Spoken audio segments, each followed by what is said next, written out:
to change. It's like when we developed the Spence property, people were like, Ready whenever you are. Okay.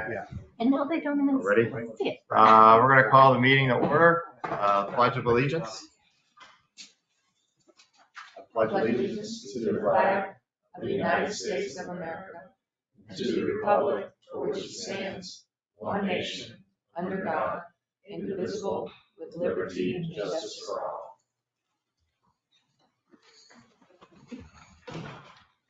Renee, can you call the roll, please?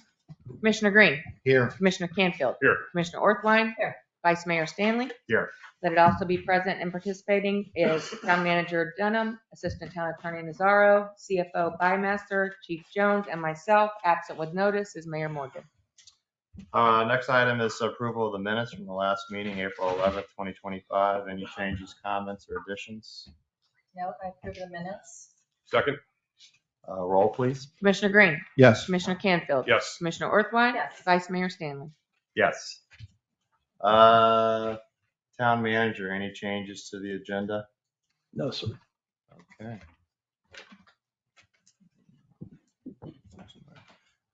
You'll see the dates for the regular meetings and the public meetings. You'll also see that September 12th, 2025 is going to be our first tentative budget meeting, which are off-cycle budget meetings. I believe on item 7, we have Senator Berman here to give her a presentation of what happened in the session this year. Good morning, Mayor. Good morning. Council members.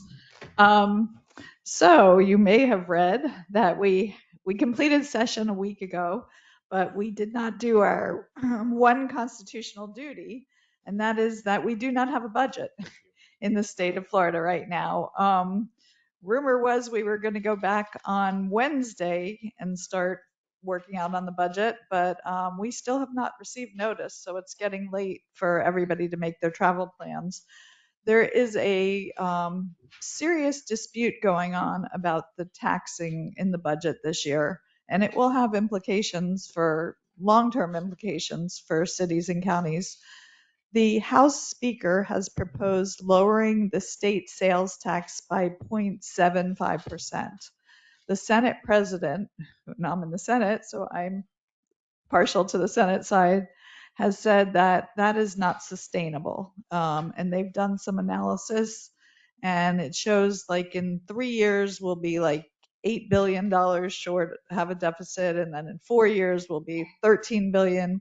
And we know that fire and safety and police and social services are all paid with those taxes. So for now, we are holding strong in the Senate, and that's why we don't have a budget and we don't have negotiations at this point even. So hard to say how it will be resolved. There also is very serious discussion about changing some of the property tax in the state of Florida. The House just put together a committee, and they are going to work on it, and that would be on the ballot next November, a year from November. So that will be part of, if it's decided that they want to make a recommendation to make any changes on property tax, that will be decided by the citizens of the state. Of course, it's a hard sell because who's not going to say, yes, I want my property taxes decreased, but we all know what happens when taxes are decreased, and it's going to affect services. So that's the story with the budget, where we are right now. It's pretty disturbing. But we will see how it all plays out. That said, we actually had a very good legislative session. Very little of the partisan cultural war issues went anyplace, which was wonderful for a change. And also the House and the Senate finally woke up that we are a co-equal branch of government and made decisions based on what we wanted to do, not what was top down. So it was a very successful and very productive session. I handed out my Berman bulletin, just a couple highlights. So there's more information in here, but I'll highlight a few of the items. One of the big things we did, you may remember that there was a proposal to put recreational facilities, including hotels, into some of our state parks. And that was met with a pretty big uproar. And so we passed a bill saying we are not going to do any of that in our state parks. Another area where we made some good progress was in boating safety. We passed a bill, it's named after a woman named Lucy, and it strengthens the regulations, including for boating under the influence. So hopefully it'll make our waterways a lot safer. I heard you say something about mooring. We did pass a bill. I'm not sure if it went all the way through. But it has to do with you can't moor for more than 30 days, I think, is what the restrictions were overnight. You can't moor overnight for more than 30 days. Because we have a lot of derelict vessels and homeless areas, so homeless encampments actually on the water. So we'll see how that, hopefully it'll play out for that reason and it'll work the way it's supposed to work. I don't know where does the city get its water from? Do you have your own? Delray. Okay, well, so you will have a change. Delray discussed the issue about fluoridating its water, and they agreed to continue to fluoridate its water. And the state just passed a law preempting any fluoridation. So your water will no longer be fluoridated. I'm not sure when that will go into effect, but that will be a change. And then the other big change that we did had to do with citizens petitions. I talked about the property bill being on a constitutional amendment. So there's a couple different ways you get constitutional amendments. We as a legislature can put them on, but we do have a very robust citizens petition process here in the state. And in the years that I've been in the legislature, it's continued to be chipped away. And this year there was a pretty big chipping away and making it harder for people to get those petitions on the ballot. We've done some really great things with the citizens petition. We've had allowed returning citizens to vote. We did the Fair Districts Act, saying that you have to draw the districts based on geographic boundaries. We did the minimum wage with the citizens petition. So it's troubling to me that we're trying to make it harder for citizens' voices to be heard here in the state. And unfortunately, they said that they were doing it because they were concerned about big out-of-state groups coming in to put petitions on the ballot.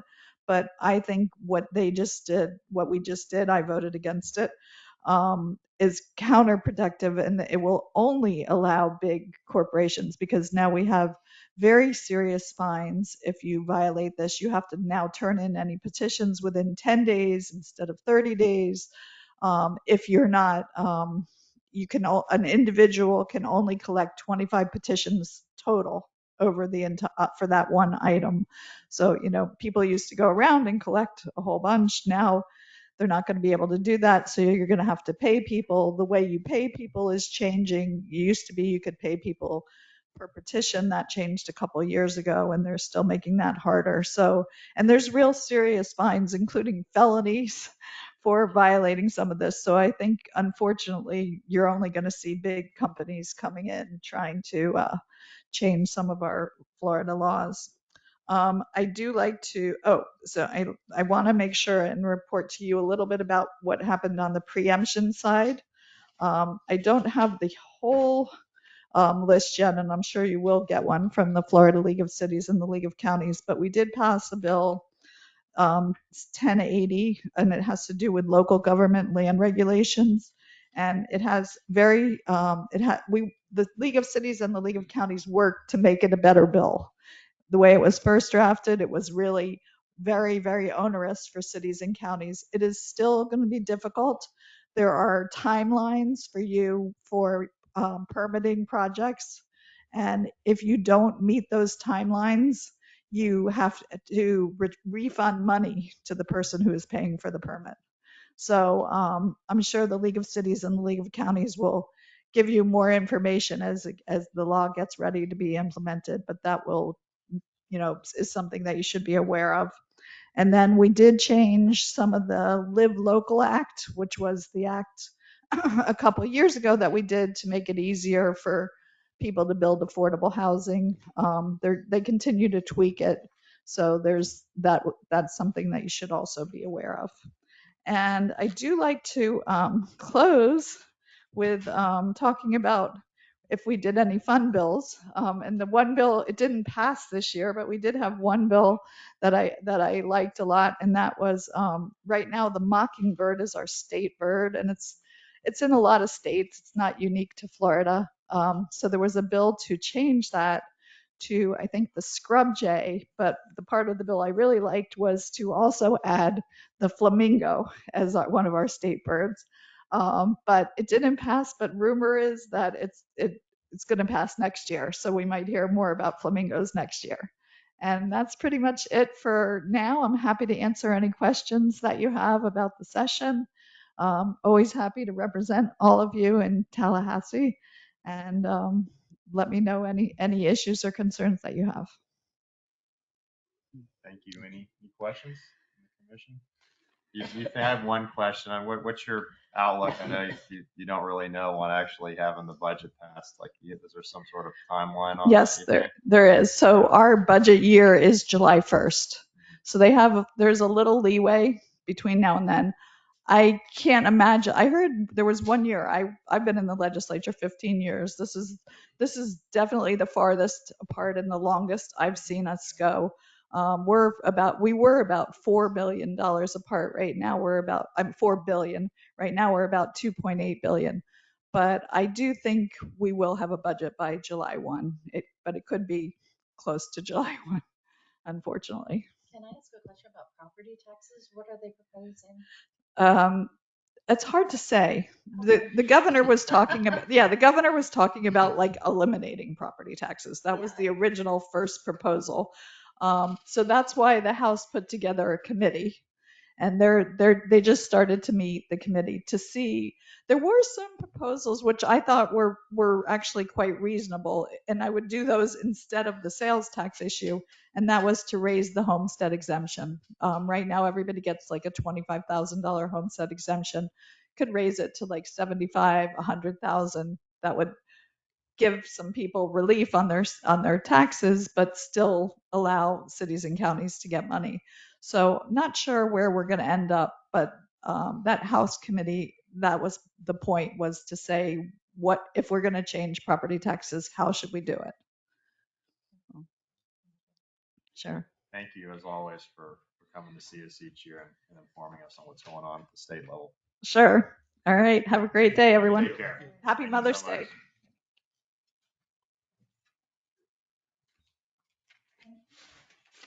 Then we're on to item 8, reports, and town manager CIP update.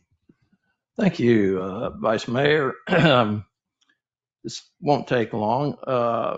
I can tell you most of the activity, of course, has been on Gulfstream Road and Lakeview over the last week to 10 days.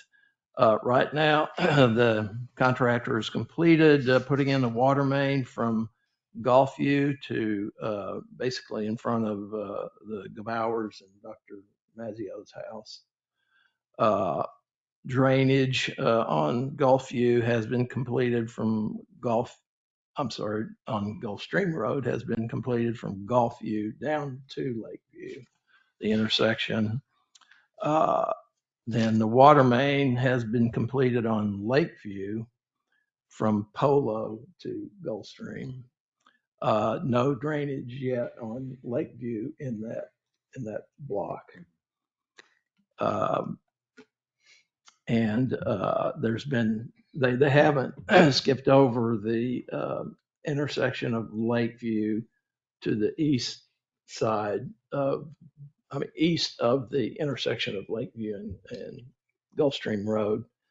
At this point, we're waiting on a part that needs to go into the intersection. It's like a cross because the water utilities cross at that intersection. So the part has to be specially made, but so we're waiting on that before we can go beyond that on Lakeview. And that really updates that.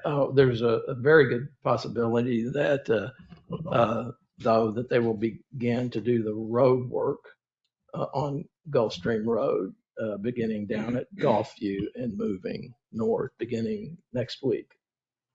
So I am happy to say that they are moving at a much quicker pace than they did in phase one. And I mean, a lot of that is because they're not dealing with nearly as much groundwater, although they've kind of exchanged the groundwater for coral rock. Yeah. And literally, I was standing there watching them try to get under some rock, and the machine was just shaving it off, and it was so white, it looked like, I thought it was another pipe, but it was actually the rock. So it's amazing to see how difficult it is to get through that. But they are making good progress. I think our communication with our residents has done really well in terms of, informing them that we have more opportunities for people to get in and out of their driveways on Gulfstream Road than we did over in phase one, because of all the finger streets just had one way in and one way out. So, and we think maybe the timing as to when they get down to the school is going to be right around when the school lets out at the beginning of June. What is it, June 4th? June 4th. So, so we have good work going on with respect to the CIP. Do they know is just regard to the pipe? I'm not worried about all the rest right now when they think they might have the pipe done, because the pipes get pretty complicated once they get down to the school. I'm sorry, your So, question. when they think they're going to be almost down to the school with the pipe. I know we're waiting. Well, that's what waiting on I'm one saying. part. Hopefully it's going to be right around when school. Yeah, is we're just talking about the pipe crew. Yeah, the pipe Yep. and drainage at this point. So, yes. Excellent. Any questions with regard to the project and the status on the phase two? And Mr. Vice Mayor, before we move on, there was Oh, yeah. a change order number 6 that actually came through on Tuesday from Baxter Woodman. It's a variety of items that we have been discussed and working on through the beginning of the project. Most of these items have been approved during construction in the field with approval from Baxter Woodman. I also reviewed their request for additional time that you'll see on number 6 for 7 days additional time. We believe that it's reasonable to allow 7 days because that was when we forced them to not be at work during hurricane watch or tropical storm watch or warnings over the last 12 months. They requested 26 total days, including holidays and everything. So we believe that 7 is reasonable. So we just want you to go ahead and ratify this change order 6, which increases the contract time by 7 days. And increases the cost of $17,706.83. Yeah, some of these on 1 through 4 weren't. Some of that was on our list that we had when we were finishing. These are for phase 1, right? Correct. Yes. Yeah, some of these were on our list. We went Yes. through. Yeah. Right. I'm recognizing recognizing the structure numbers. Right. And the additional time, of course, our codes require that when we get a watch or a warning, Right. that all construction stops. Any questions on the change order for $17,706.83? Again, most of those structures were part of our punch list items and things we needed to modify at the end of phase 1, and then the 7 days additional time due to the hurricane watch. I just need a motion. I'll move to approve the change orders. Second. Roll, please. Commissioner Green. Yes. Commissioner Canfield. Yes. Commissioner Orthwein. Yes. Vice Mayor Stanley. Yes. Anything else with regard to the CIP? No, sir. Next item is the Gulfview Road guardrail damage and restoration mini project. Yeah. So Trey and I are going to share in discussing this. I did want to say in terms of, and then this came up at the last meeting, that the grass and the dirt at the end of the road was not level. And so it was holding water in front of the house at the end of the street. So that's all been dredged out there so that it now drains properly and the water doesn't stand.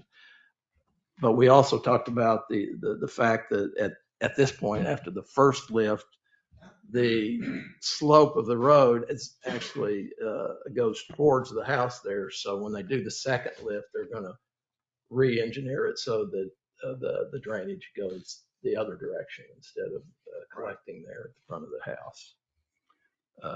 So the printouts are actually what it looked like previously. Those are just two of the sort of same shots. There is a guardrail on the other side of that hedge.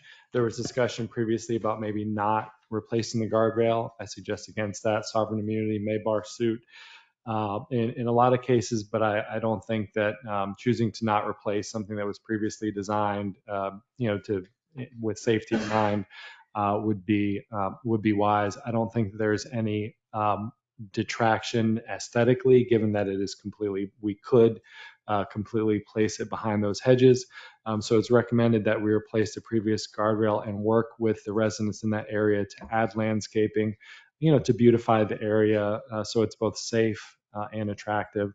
That's consistent with what we had done previously. I believe a previous resident actually installed all of this landscaping. So we're going to work with those individuals in the area to make it the same. But obviously the guardrail is something that is a cost that the town will bear on its own. The anticipated cost will be well within the town manager's discretion. So this is just an update on that. Thank you. See the architectural review and planning board dates are there through the summer. There's no meeting in August. Finance director report. Yes, sir. The balance sheet that you have today represents 58% of the budget. And I don't believe Mark or myself believe that there's anything unusual in this. So I ask you to approve that. Any questions regarding the budget as presented? Police chief, police activity. Good morning, Vice Mayor, Morning. Commissioners. I have submitted a report that I'd asked you accept. There's nothing unusual in the report. There's been no unusual activity within the last month. We have seen some trespassing start in the southern portion of town here the last couple of weeks. We've made a couple of arrests for that. But it's not anything unusual. I think it's just movement of people based on the timing. So we'll continue to obviously keep an eye on that. Other than that, everything is normal. Great, thank you. Any questions for the chief? All right, moving along. Items for commission action. We have a few here. First item is to change of use. Gulfstream School, I believe Trey's a summary of that for the commission. No, thank you, Vice Mayor. So Renee and I met with the headmaster, Grace Smith, to talk about the school using the house they own off campus located adjacent to the school at 3525 Oleander Way as an office. It was previously used as a faculty residence. The developers agreement that we entered into maybe 2 decades or more ago requires the on-campus polo cottages to be used as faculty residences only. However, the Oleander house is permitted to be either a faculty residence or an office.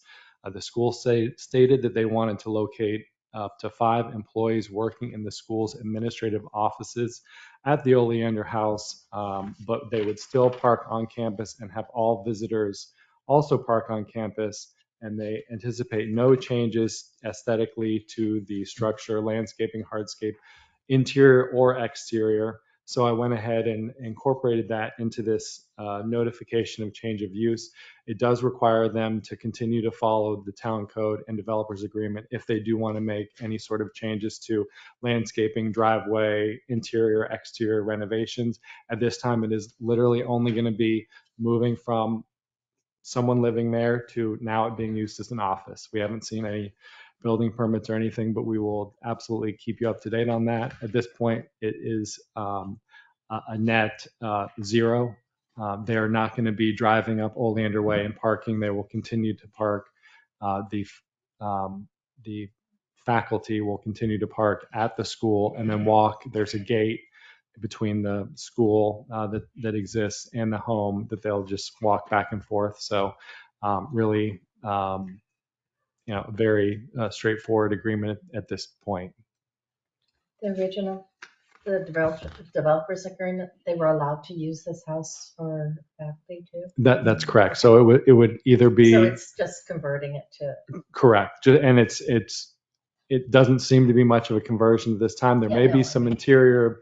I'm sure there'll be some interior renovations to accommodate it being an office. I would imagine. We haven't seen anything.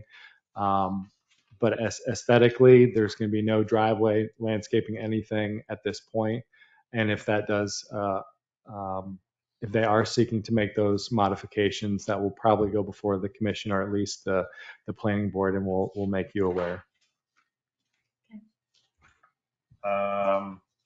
this is just FYI, reading. I know You gotta have we're a gonna. commission action. we're Yeah, gonna I've have actually, a- yes. It was I the actually- original, wasn't it? I actually have to recuse myself from the adjacent property owner, and I was involved with submitting the plans. So there's 3 commissioners that'll vote on this. So someone make a motion. Yeah, why do you need a motion if it was agreed on in the developer's agreement? If it's not a change, It's not a change, and it is agreed to, but but it's a change. it is. Is this a legal thing? It's my position that I want to bring as much forward before the commission to consider as possible, given that there is really going to be no impact. It's really just changing it to what they can do under the developer's agreement. I don't think there's a lot of leeway to deny it, Okay. but it is something that I still wanted to bring to the commission for discussion and consideration. Now, if they were making changes, that would be something that we'd want to delve into the developer's agreement and see if there were any limitations, for you to consider and weigh and determine whether or not you wanted to approve it or deny it. This is really something that they are permitted to do as of right under the agreement, but I always prefer to bring things like this before the commission so you understand what's going on. And that's why I felt like it would be appropriate to bring it before the commission for a vote. So they're going to reuse the office space for more office space? Or? So right now it is a faculty residence Yeah, no, this is, right. but in the main campus, they're just, it doesn't matter. I'm not really, I don't, mind. right. I don't know how they're reallocating that space. I imagine, it'll be more classroom. I think they mentioned that they're doing some interior renovations to allow the chef or whoever the food service people are to be on campus, because they now prepare meals on campus. That's Correct. Okay. I'll make a motion to approve the change of the residence from faculty housing to the office space as per the development agreement. Second. Commissioner Green, Yes. Commissioner Canfield, Yes. Commissioner Opheline. Yes. Okay, next item is 9B. This is the request for reimbursement from the owner, regarding the 29 Avenue Ostale project with regard to the easements and water. Thanks, Mr. Vice Mayor. You can see in your packet the outline submitted by the owner of 2900 with respect to his claims for time delays that were caused by the town staff. And I'm not sure how you want to proceed with this. The owner is here in the audience. I don't know if you want him to make Sure, a why don't statement. you just give a brief summary, because there's a lot of detail and moving parts here that the commissioners who are not really readily involved in water projects would understand, and we'll let the owner go ahead and speak after that. Sure. Can you give just a brief summary of Yeah, what's going on? yeah. I mean, Yeah. he probably would like some time to explain his.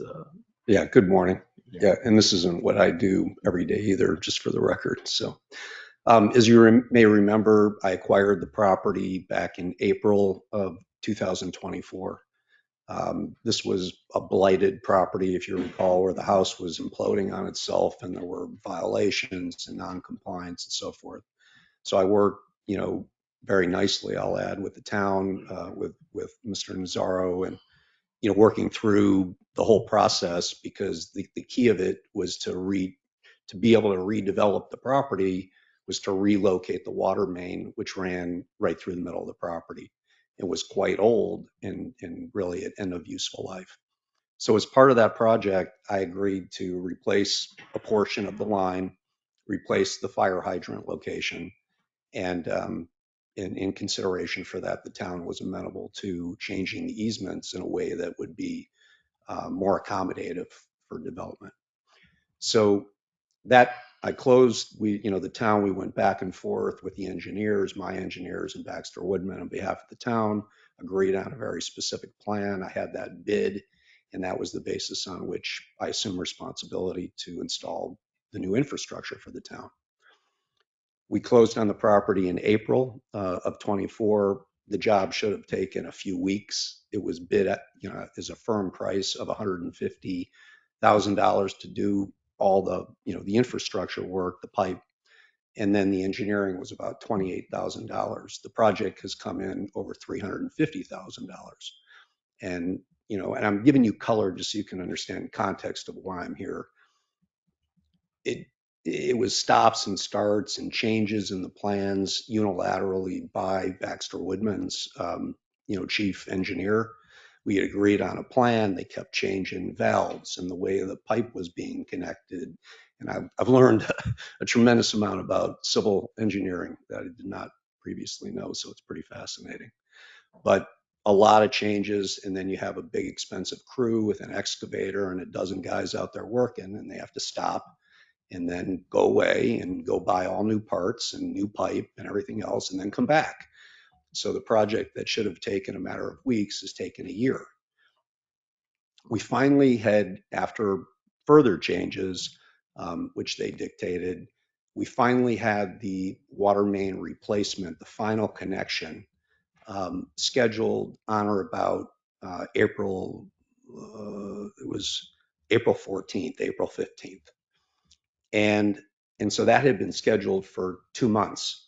And prior to that time, we had, and my engineer, I personally communicated with, the town's director of public works, who's been great in the project, by the way.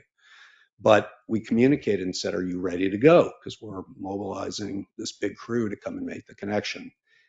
And they said they were ready. And so that means the ability to shut the water mains off to connect to the water service for all the residents on the other side of the intracoastal. They needed to be able to isolate it so they could cut it, disconnect it, and make the new connections. And so that was all planned. The entire civil contractor team mobilized. They were there, ready to go. And then lo and behold, the town could not turn off the water. And there were multiple lines involved, which was known from the prior installations. The infrastructure is very old, admittedly, but the town really had a duty to know where its valves were and to make sure that things were operative as we planned to do the final connections and installation. And it was affirmed that they were ready. And then when we went to, you have this whole crew out there sitting there with the dewatering system and a dozen guys and a whole ton of equipment, they couldn't go.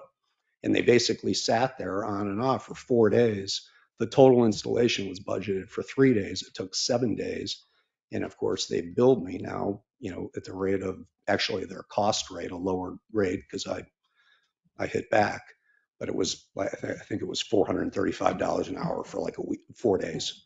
So I'm asking that the town accept responsibility for the costs of, the delay.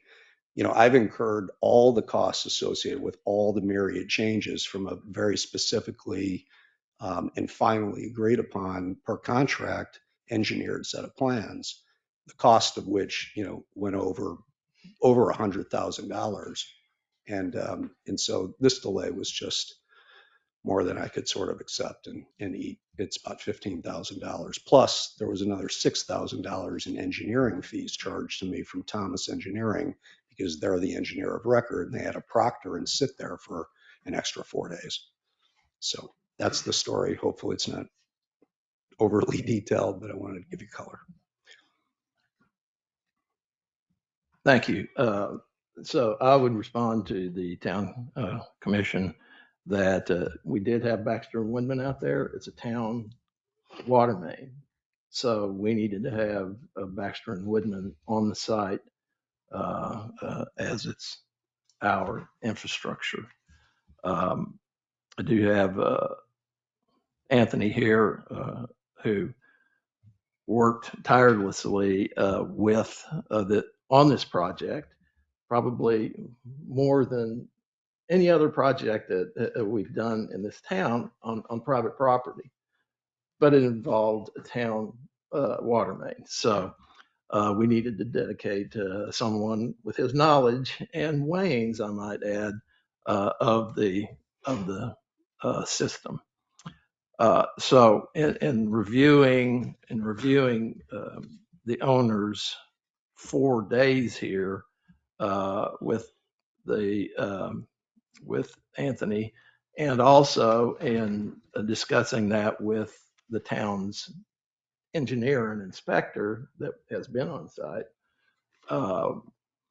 we don't agree that all of this time is related to work that was done that involved the town staff. So I think what we can identify is on April 10th, the 11-hour time delay, I think Anthony will agree that I think he was there the whole day, correct? I was here till 9 o'clock at night. Right. And I was there to support him that night when they got done, as we ate dinner on the tailgate of his pickup after a long day. So I think he did have issues with opening and closing the valves. Yes, I mean, we admit to that. But there was certainly no malice or intent to make this project any longer than it already has been. And so there's another 4 hours, I think, that you saw in here, Anthony, that you can relate to work that you were involved in. I don't remember which day it was. Excuse me. Oh, I'm sorry. I'm sorry. I'm under the weather, so you have to forgive me. The day after the actual shutdown of the 11 hours, the first half of the morning, I spent excavating and removing all the debris around the areas of the valves that are at the golf course. We exposed those, and I was able to shut those completely all the way off without interfering with the other 3 residents that didn't get water for 8 hours the day before. So that those 4 hours, and we paid for the Vactor. They used it over on his property as well. So we covered the cost of the half of the day that we had to have it rented for on an emergency base. So we took care of that as well, as far as us using it for what we needed it to use it for. And on the day that you were there for the entire day, Correct. I mean, you can easily agree that. Yeah, I did everything I could to shut the water off, but there was a valve that was completely hidden inside of the property on his side that I wasn't even aware that existed. I had to reach out to Harville, who used to be the infrastructure's maintenance crew, and they directed me to this valve that was 5, almost 10 feet away from where the main shutoff line was. Once we shut that line off, it dead the water. I didn't even know it existed because I didn't have it in any of my as-builts. How they knew it was there, I have no idea. And you were also working with their contractor. Yeah, their contractor asked me to close a fire hydrant that was open at the moment to relieve back pressure so that way water wouldn't flow through. The moment he told me to close it, I already knew that was going to be a bad idea. He flooded all his equipment that was in the hole to fuse the 2 lines together. We had to wait 2 or 3 hours for them to get all that water out of the system, pump it all out, and then reactivate the system. And then I opened the hydrant back up again so it'll stop the flow of the water. And then that's when we found the valve on the other side. So essentially it was both parts, but at the end of the day, we did what we had to do. And unfortunately we were here until 9 o'clock at night, and I had residents without water for 8 hours. That's what it boiled down to. For me, that's not an okay thing for my residents not to have water.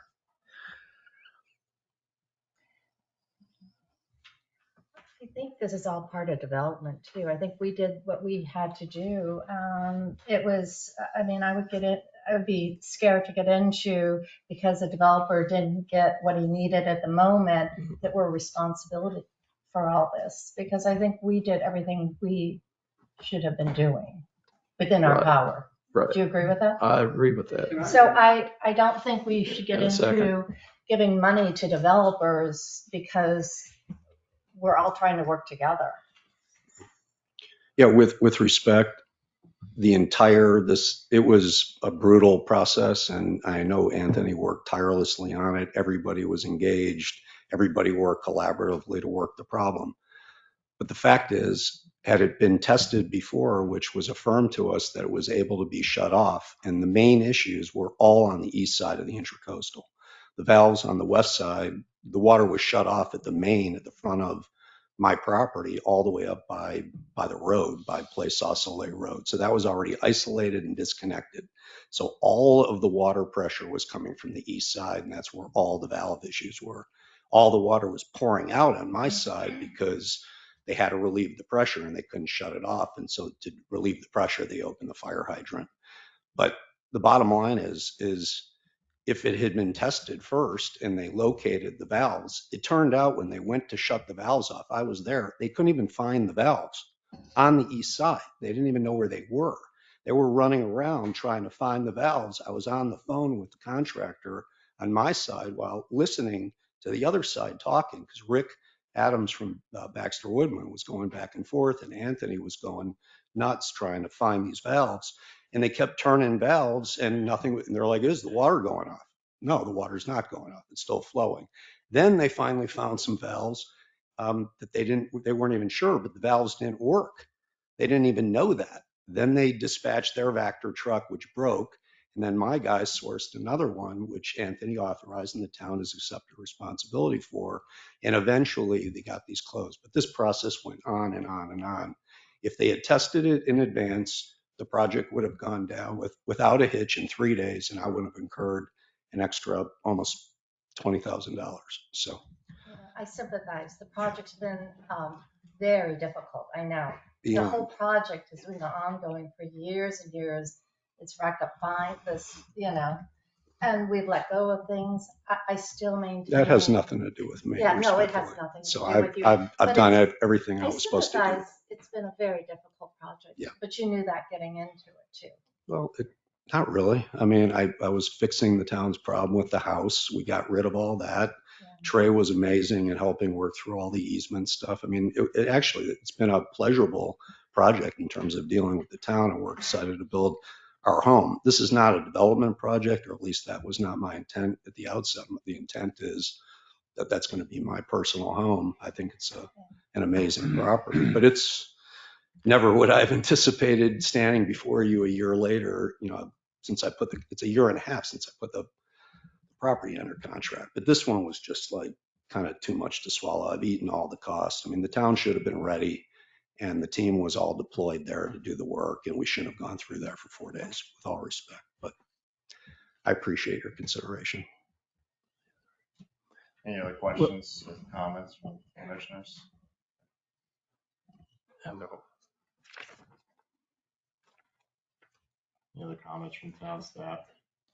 No, I disagree with the assertion that we weren't ready and prepared to do this. We had been working with them tirelessly on this entire project. Yeah, so I mean, there's a couple of things here on this matter. I mean, we've read it in detail, respect the owner's comments with regard to the complexity of it. But again, this was, we're not contracted with SiteWorks. We had to hire our own engineers to oversee the project. The owner knows that. It's been, over a year. I made a comment that with regard to water projects, most of us up here are lay people, but fortunately and unfortunately, simultaneously, we're undergoing the same thing with the same system here with our project.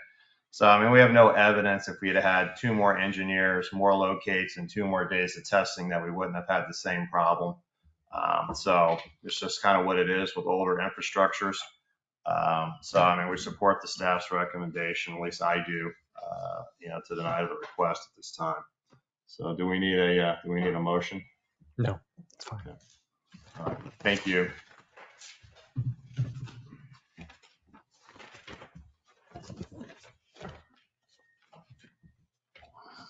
Next is agreement for special magistrate services. Thank you, Mr. Vice Mayor. Per the town code, the special magistrate is appointed for a 2-year term. That 2-year term is up. We're just looking to renew with our existing special magistrate.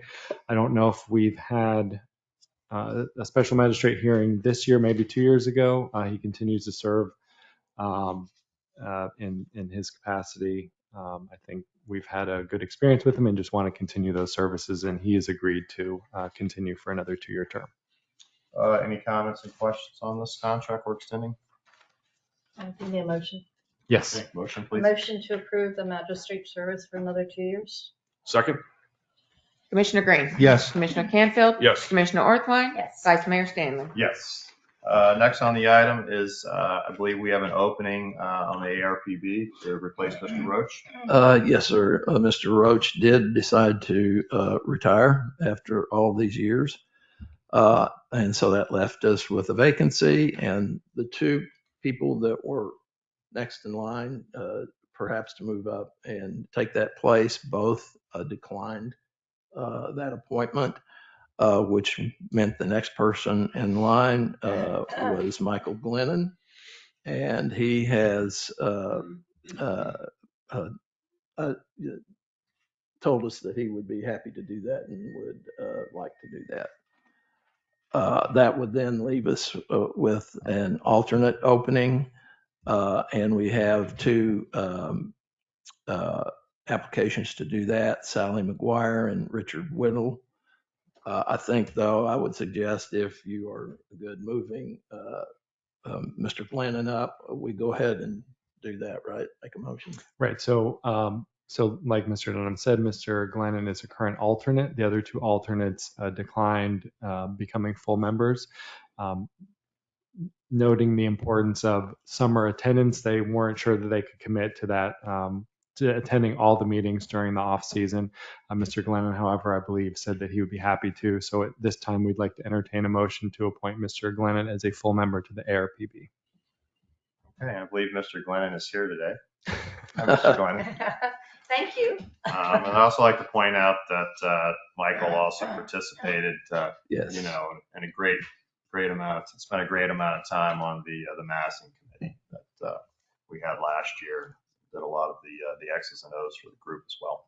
And the staff the staff. looks forward to working with Mr. Glennon. He's been a big help to us. Why don't we just approve him to be on the architecture review board? How's that? So all those, we need a motion to approve. I She think I just just did. did. I need a second. I just need a second. Second that. Mr. Green, Commissioner Green. Yes. Commissioner Canfield. Yes. Commissioner Orthwein. Yes. Vice Mayor Stanley. Yes. And at this point, that leaves a vacancy for an alternate on the ARPB. And I believe Mr. Dunham was just explaining that we did receive two applications. Yeah. Again, Sally McGuire and then Mr. Richard Whittle. Mr. Whittle lives in Place au Soleil, which we don't have any representation from at this I point. think it's important to have people from Plaza Soleil. I know both candidates, Right. but I think it's important we keep a balance if we can. The only question is, are they going to commit to coming back if they have to for meetings? I mean, it's if we have, but we don't have an August meeting, so. Right. They did commit to summer, Okay, if they have to. if they have to, yes. Not, Yes. okay. But that would be my recommendation, to have someone from Plaza Soleil. I would agree with that. Okay, Yeah. I'm so glad. Shocking. Shocking. Whoa. Sorry about that. Both candidates are very qualified. candidates. They're very nice. I just think it's important to have representation. That's Okay, it. so we just need a motion to approve Mr. Whittle as the first alternate. Do you want to do Like to make a motion to approve Mr. Whittle as the first alternate on the ARPB. second? A roll, please. Commissioner Green. Yes. Commissioner Canfield. Yes. Commissioner Orthwein. Yes. Vice Mayor Stanley. Yes. Before we go any further, I do need to decide the date for the final budget hearing. I've got either the 23rd, 24th, or 25th of September. What days of the week? are those? That's Tuesday, Wednesday, or Thursday, and it would be at 5:01.